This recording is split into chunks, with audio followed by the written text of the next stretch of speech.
ஓய்வூதியம் தொடர்பாக இன்றைய தினம் முக்கிய அறிவிப்பு வெளியாகும் என்று சொல்லப்பட்ட சூழலில் உறுதியளிக்கப்பட்ட ஓய்வூதிய திட்டத்தை செயல்படுத்த முதலமைச்சர் உத்தரவிட்டிருக்கிறார். இதுகுறித்த கூடுதல் விவரங்களை தருகிறார் செய்தியாளர் கண்ணன். கண்ணன், விவரம். அரசு ஊழியர்களுக்கான ஓய்வூதியம் திட்டம் தொடர்பாக முதலமைச்சர் மு.க.ஸ்டாலின் மிக முக்கிய அறிவிப்பு ஒன்றை வெளியிட்டுள்ளார்.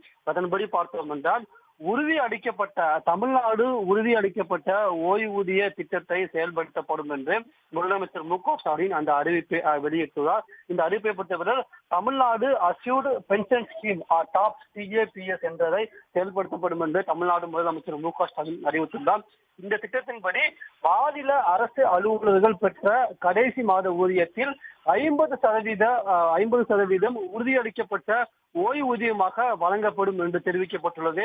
இவ்வாறு 50% உறுதியளிக்கப்பட்ட ஓய்வூதியம் வழங்குவதற்கு பணியாளர்கள் 10% பங்களிப்போடு ஓய்வூதிய நிதியத்திற்கு தேவைப்படும் கூடுதல் நிதி முழுவதையும் தமிழ்நாடு அரசு ஏற்கும் என்று தெரிவிக்கப்பட்டுள்ளது.